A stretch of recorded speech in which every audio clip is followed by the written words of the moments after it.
Indian super league যেখানে একটা আশার আলো দেখা যাচ্ছিল, কিন্তু আবারও অন্ধকারেচ্ছন্ন হতে চলেছে ইন্ডিয়ান সুপার লিগ।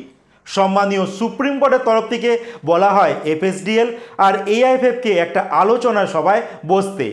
যথারীতি এই দুই পক্ষ আলোচনায় বসে আর সেখান থেকে একটা চরম সিদ্ধান্ত নেওয়া হয়। কি সেই সিদ্ধান্ত সেটা তো বলবো, তার আগে তোমাদের বলবো এফএসডিএল এর সঙ্গে কবে চুক্তি শেষ হচ্ছে এআইএফএফ এর।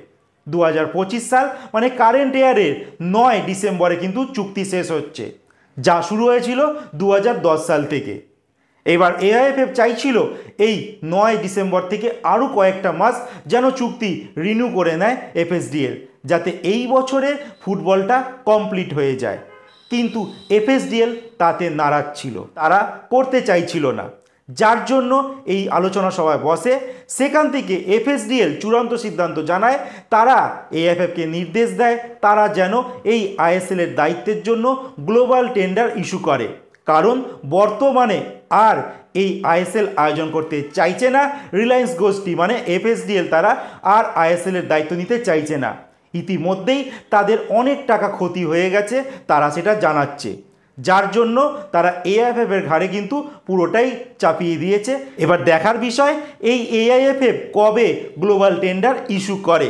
আর অনেক বিশেষজ্ঞ মহল বলছে এটা ইচ্ছে করে এফএসডিএল করেছে, কারণ বর্তমানে ভারতীয় ফুটবল মার্কেটের অবস্থা প্রচণ্ড খারাপ।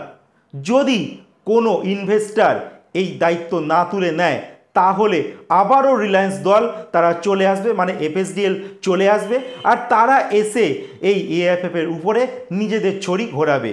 তো এখনও অবধি ক্লিয়ার নয় যে নতুন টেন্ডার ইস্যু হবে সেখানে অংশ নেবে কি না এই রিলায়েন্স মানে এফএসডিএল গোষ্ঠী। তো সেই বিষয়টা কিন্তু এখনও অবধি ধোঁয়াশা থেকে গেছে। যদি কেউ না আসে তাহলে কিন্তু আবারও এই রিলায়েন্স মানে এফএসডিএল তারাই ভারতীয় ফুটবলের দায়িত্ব নিতে পারে। এদিকে এআইএফএফ চাইছে যারাই এই দায়িত্ব নিক না কেন তাদেরকে কিন্তু ডিসেম্বর মাস থেকে আইএসএলটা শুরু করতে হবে, আর সুপার কাপ সেপ্টেম্বর মাস থেকে তারা শুরু করতে চাইছে। যেখানে আইএসএল এর যেই দলগুলো আইএসএল প্লাস সুপার কাপ খেলে তারা কিন্তু এখনও ইস্টবেঙ্গল, মোহনবাগান আর দুটো একটা ক্লাব বাদে বাকিরা কিন্তু রেডি নয়। যেখানে মুম্বাই সিটি এফসির খেলোয়াড় তিনি তার সোশ্যাল মিডিয়া পেজ মানে এক্স হ্যান্ডেলে তিনি পোস্ট করেন, যদি সুপার কাপ সেপ্টেম্বর মাসে শুরু হয়ে যায় তাহলে তাদের কি হবে, কারণ তারা এখনও কিন্তু প্রি সিজন ট্রেনিং শুরু করেনি, যেটা একটা প্রফেশনাল খেলোয়াড়ের কাছে খুবই গুরুত্বপূর্ণ। আর এই মুহূর্তে ভারতীয় ফুটবল কিন্তু পুরোটাই অন্ধকারে, যেখানে ফিফা আর এএফসি তরফ থেকে ভারতকে জানিয়ে দেওয়া হয়েছে 30শে অক্টোবরের মধ্যে সব কিছু যদি ঠিকঠাক না হয় তাহলে কিন্তু চরম শাস্তি অপেক্ষা করছে। যেখানে রঞ্জিত বাজাজের উকিল, যার নাম প্রশান্ত ভূষণ, তিনি জানিয়েছেন বর্তমানে কল্যাণ চবের যে কমিটি আছে পুরোটাই কিন্তু অস্থায়ী একটি কমিটি। তারা যে কোনো বিষয়ে চূড়ান্ত সিদ্ধান্ত যদি নেয় পুরোটাই কিন্তু অসাংবিধানিক। যত যাই হোক এআইএফএফকে কিন্তু 30শে অক্টোবরের মধ্যে সব কিছু ঠিক করতে হবে, তাও সব কিছু নিয়ম মেনে। কি সেই নিয়ম? 2011 জাতীয় স্পোর্টস যে ডেভেলপমেন্ট কোড আছে সেই নিয়ম তাদের মানতে হবে।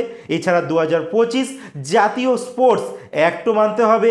এছাড়া ফেডারেশনের যে সংবিধান রয়েছে তাও মানতে হবে, প্লাস ফিফা আর এএফসির যে নিয়ম আছে তাও কিন্তু মানতে হবে।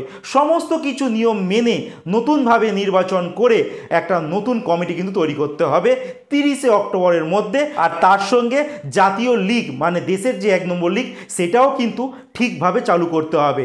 যদি সব কিছু ঠিকঠাক না করতে পারে তাহলে কিন্তু ফিফা থেকে চরম শাস্তি অপেক্ষা করছে ভারতীয় ফুটবলের জন্য। আর এসবের মধ্যেই কিন্তু আসল লাভবানটা হচ্ছে এফএসডিএল।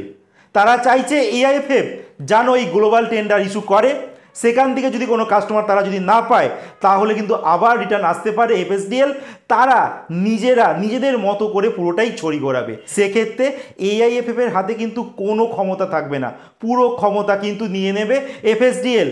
তারা তাদের নিজেদের মতো কিন্তু পুরোটাই কাজ করে চলবে।